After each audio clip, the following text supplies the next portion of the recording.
Hello, everyone. Welcome to the chat show where we talk about empathy, employment, and innovation every Wednesday, 2 p.m. Eastern Time. Our conversation is focused on promoting employment for everyone, utilizing these two forces, empathy and innovation. And we talk to the leaders from the staffing industry and disability community and autism community and some of those employers who is really making an impact and building some amazing programs promoting employment for people on the autism spectrum. Today's our guest is Anthony Pacilio, who is a vice president of and global head of autism at work at JPMorgan Chase and Company. He's been doing amazing job, and he has been a true pioneer, creating and then really expanding um, this autism at work program at JP Morgan Chase, and really building best practices and sharing this with the employer community and other professionals who is really seeking to solve this societal challenge of creating more jobs and sustaining jobs for people on the autism spectrum. So, Anthony, welcome to the show, and thank you so much for doing some amazing work, and thank you for sharing some of your passion and expertise in last few years of partnership with myself and Rangam and the team at Rangam. So, welcome to the show. Thank you, Nish. I appreciate you inviting me on. And as we're all at home, most of us are at home, and it's virtual. Some crazy things happen, like people walk into your office while you're in the middle of a LinkedIn show. But that's bound to happen. Dogs will run by. You'll hear barking. You'll hear kids in the background. But we're all doing the best that we can do, and I appreciate you taking time out of your day to invite me here to talk about our Autism at Work program, kind of how we got started, where we're going to go with it, what do we see for the future. And I'll just kind of go into it if you don't mind, Nish. Yeah, please. How we started. Yeah, absolutely. That's what my first question is, past and the current state, because you as a pioneer, you have tremendous experience and this amazing journey of learning and really innovating. So please share your thoughts, how you really started and where you are. Yeah, so a very exciting time about, we celebrated kind of our fifth year anniversary this past year. So late 2014, we actually had a need for talent, technology talent. We needed testers, QA analysts. And one of our senior leaders had seen it at a different firm and knew the untapped source of autism, right? So it kind of got back to Delaware, where I'm based, and we decided, hey, I think we need to explore this wonderful opportunity. And, Nish, you've heard me say it 1,000 times. It was never about charity. It was all about the talent. And you'll hear other companies like DXC, SAP, Microsoft, EY, we're all friends. They do it for the same reason. There is a business case for this. So when we started in early 2015, with a pilot of 4 people in QA, we didn't know what we didn't know at that point. So we needed to make sure that we brought in somebody who could help us source talent, train our colleagues, our managers, even our recruiters, in how to interact. There's, as you know, there's many different pieces to somebody who thinks a little bit differently, and whether that be communication or processing information. But we had to figure that out, and we needed to know how to do that on a day-to-day basis. So those first 4 folks came in, and within 6 months, they knocked it out of the park, right? So comparing apples to apples, they were about 50% more productive than people had been at JP Morgan Chase for 3, 5, or 10 years. Okay, so we said, did we get lucky, or we should go to a different job role just to see, just to make sure that we're on point. So we went to a different job role, and within the first 6 months, they were 90 to 140% more productive than those folks, right? Again, comparing apples to apples. So we knew we had the business case at that point.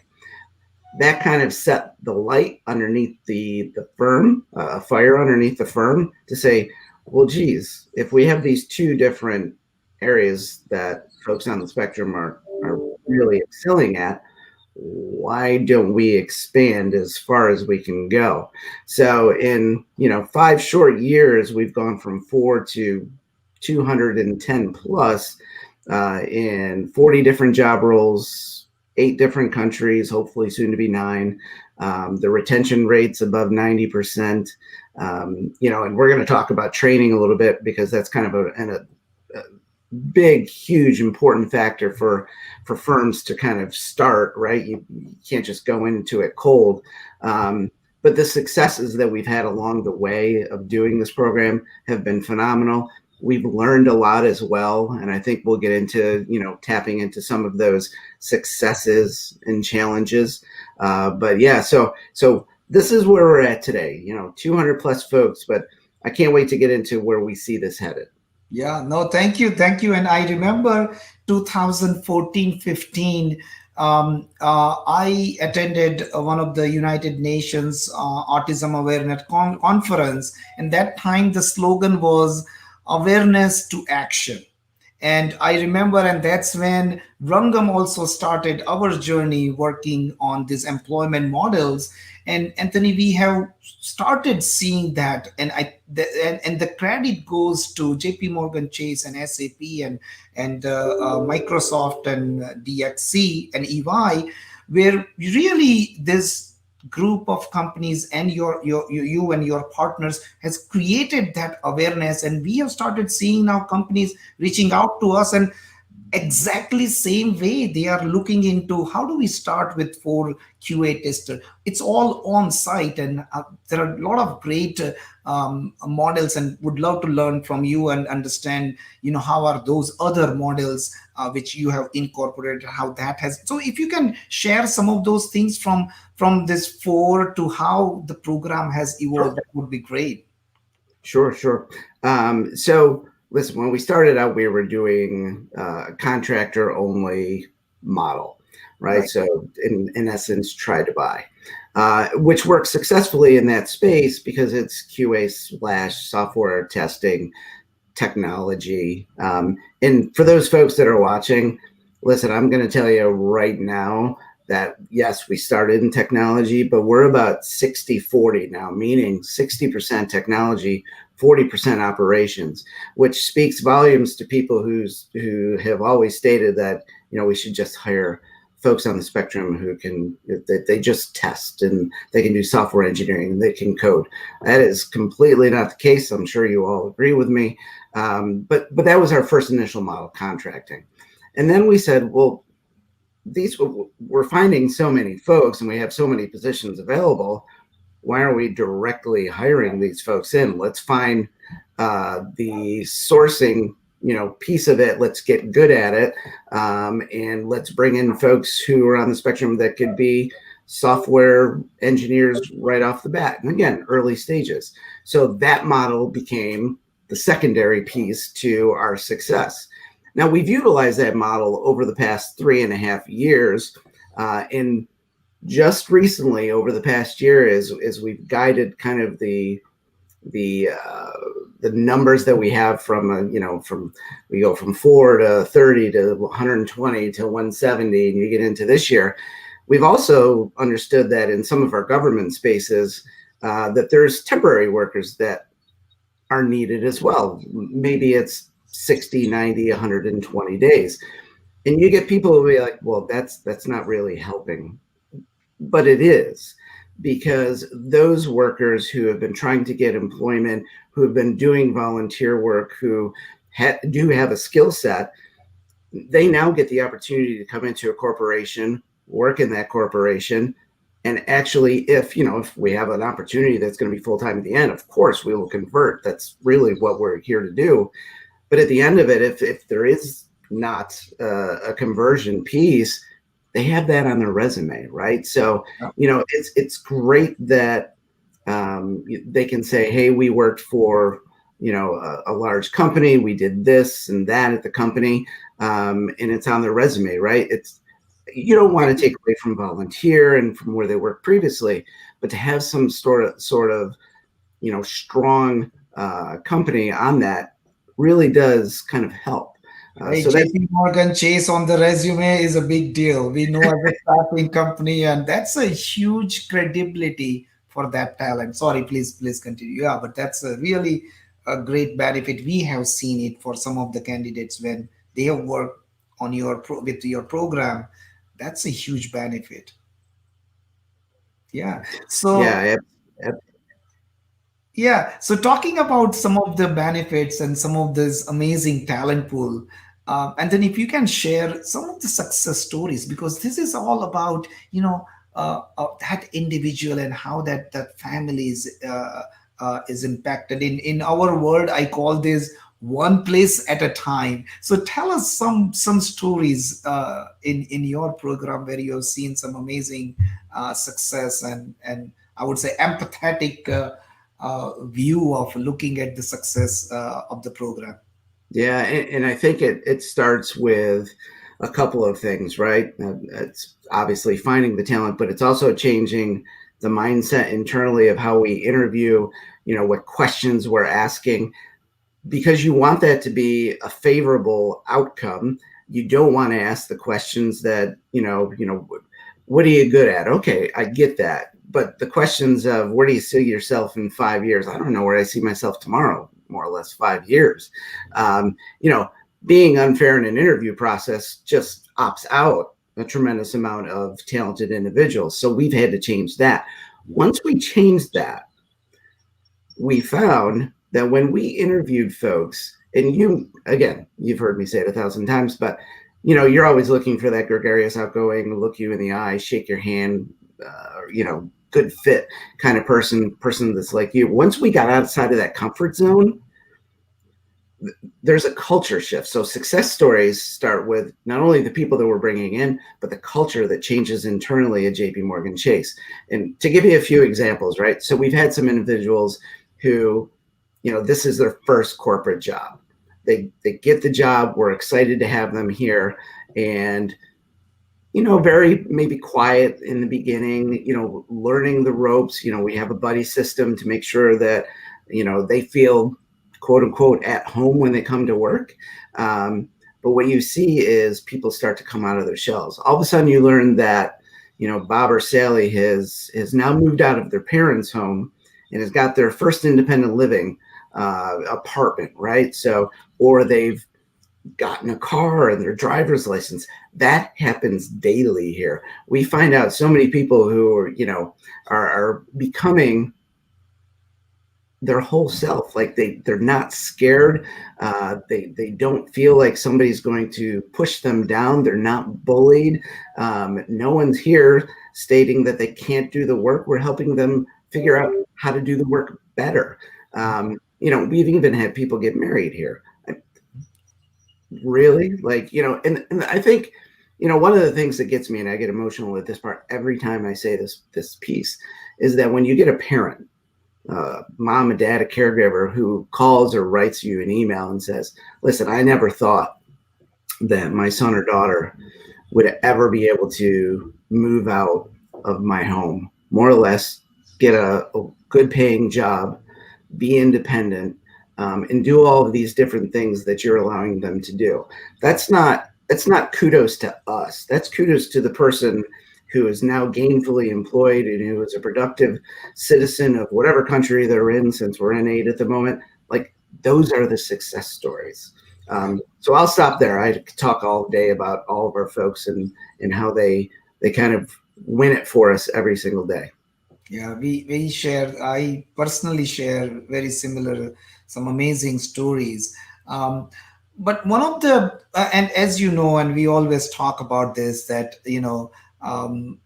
success stories, positive stories are great, but there are a lot of other hidden challenges which I'm pretty sure in this journey you must have gone through as a true a pioneer when companies are looking at you and JP Morgan Chase Autism at Work program, when they want to follow your footstep, what are the things you would like to suggest to them, that things to keep in mind as they are building pilots and then planning for real global implementation and different stages? So please share some of your thoughts and experience in Sure, the area. sure.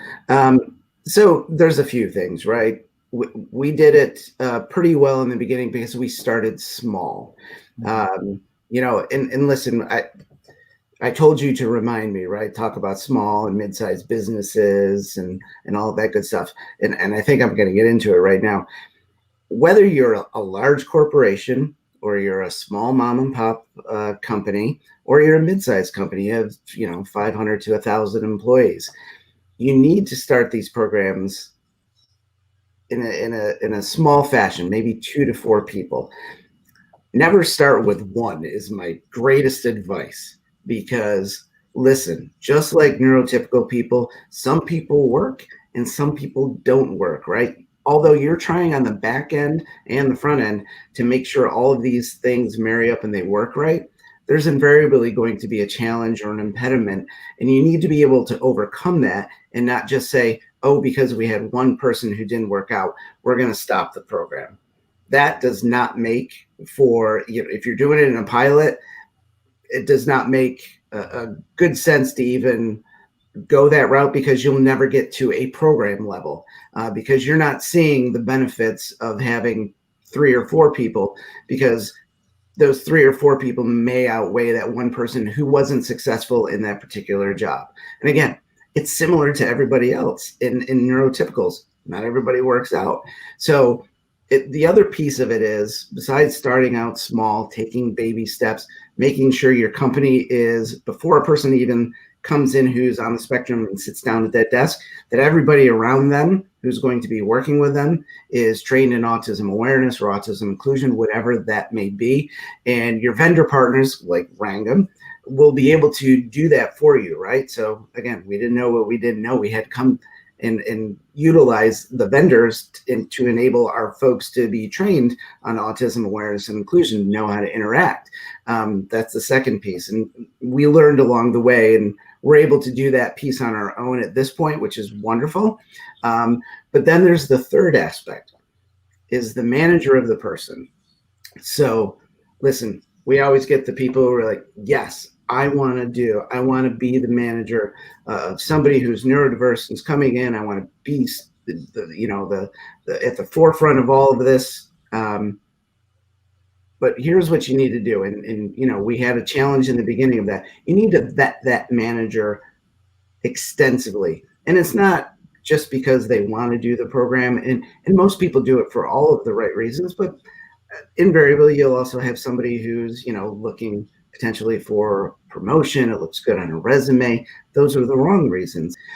But what you need to do as a small company, even a mid-sized company, is make sure that the people that they manage currently think that they're a good manager, that they're giving clear and direct feedback. They have a cadence of performance reviews, whether that's weekly, bi-weekly, monthly, whatever it is. And in the beginning, we always tell our managers, you need to make sure that you're in constant communication with a person who's new to the firm. And you should be doing that regardless if the person's on the spectrum or not anyways, to make them feel welcome, to make sure that they have what they need from, let's say, an accommodation, a reasonable accommodation, whether that be noise canceling headphones or low level lighting or whatever it may be. But you should be doing that for all of your employees. So if you can find that manager who has those ingrained into his or her character already, you've kind of nailed it, right? You'll be successful in that program. And when there is impediments or stumbling blocks, you also need to know who you can go to get those obstacles removed. We are lucky enough that we have an autism work program. This is my full-time job. I tell everybody I got the greatest job in the world because it's like running a nonprofit in a for-profit machine. Smaller companies may not have that being able to be built into their capacity or through their HR line of business. So you're going to have that person, that point person, who can remove those obstacles. And here's where the vendors come into play, like Rangam. You're going to have somebody that you can call up and say, hey, listen, I've experienced this. This is new to me. I'm not well versed. Potentially, how should I handle? Get that advice. People that you can rely on for advice is probably your greatest asset. And we also tell small companies, mid-sized and large companies, that they can contact us as well, right? So I have a couple other colleagues, Kathy West and Moosey Lee and Lee Corliss, who are awesome. And you can bounce off your ideas, and we will take your phone calls and we will take your emails and try to help you as best we can.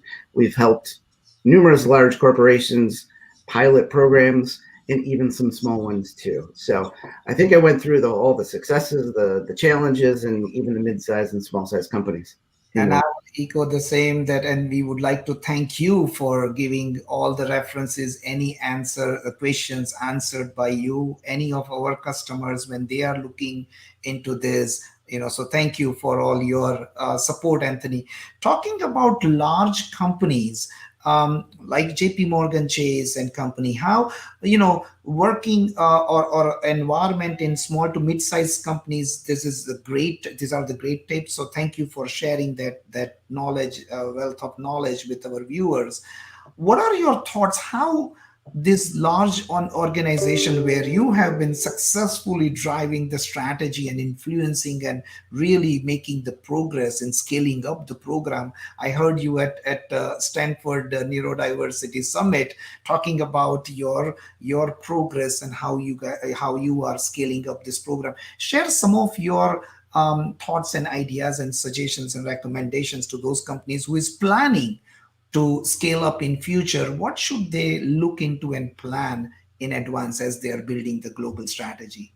Yeah, so the global strategy is there's a lot of different little parts, especially in a large organization, right? So that's obviously, doing well in your place that you're at right now, in order for you to be able to say, hey, listen, I think there are other pockets throughout the world that we can go in, right? But that's also a piece of my job is I don't it's not really selling what we do, but it's showing Yes. through metrics, but it's showing cultural changes. It's showing D&I initiatives to those senior leaders who may be on the fence of whether or not this is the right path that they should take for them, right? Most employers have positions that would be a fit for somebody on the spectrum. It's actually pointing those out to people who have job requisitions or positions available to say, listen, is it detail oriented? Is it procedurally based? Do you have a quant job that's open? We have a person who can do, quant. Like, being able to actually say that you have people that can do those jobs and that are neurodiverse and think completely different than most of the people on the team currently, and making that work, that's a large portion of what we do, right? And we tell all of these companies, listen, if you get to a sticking point in your senior leadership, call us. We'll take a minute out of our day to talk to your CEO or COO or your D&I lead or your disability and inclusion person to tell them the benefits of hiring somebody who is neurodiverse. There's the other piece, right? Expanding globally, you need to know what your footprint is as well. Where are those jobs located? You may not go into some place, even in the US, obviously, that has, a 20 person footprint. So because you're going to need that infrastructure and that support system to be there. A lot of the jobs, we like to have managers that are co-located with somebody who's on the spectrum, because of that support system. It's kind of easier to be able to turn to your left or to your right. Now we're in a virtual setting, so it's easier to hit, you can just hit the old Zoom button and you can call up your manager and be able to say, hey, listen, I don't understand this. Or the manager will conversely come back and be able to say, hey, this is what I need today. A, B, C, D, I'll send it to you in an email. It's due by 4:00. Like, clear and concise directions. But the expansion, the scalability of this is not that hard. Honestly, I try to impose on smaller organizations that are not 270,000 people that we're not expecting people to have 200 folks who are neurodiverse working in your organization if you have 1,000 people in your organization. I get that, that the scale of that would be, just kind of trading off there. But I do expect if you have a couple 100,000 people that you would be getting to a narrative like we are expressing here today, that you can get to 200. It's going to take time, but don't try to solve it all in the first year either, right? It takes time to build up over, we're in our 5th year, we're hitting 200. Obviously we'd love to be, at 300, 400, 500 in the next 3 or 4 years. But the last part of that is start to build this program into the DNA of how you hire, because organically it will grow at that point. Once you tell everybody else how to do this should just be part of how you recruit, how your HR pieces work, how you promote, how your mobility works, how your experience and lateral recruiting teams go, how your campus recruiting. This should all be part of the natural BAU process. Oh, that is so beautiful, and we really thank you for sharing your experience. And of course, we will have a separate conversation. You said scaling up is not difficult. I don't agree with that because you have already done that. So for you, it's not. But yes, it is. It is a strategy and right strategy. It works. And as you said, identifying the right job, it should be part of the system. So if we build that as part of the hiring process, that's where scalability becomes a lot more easier.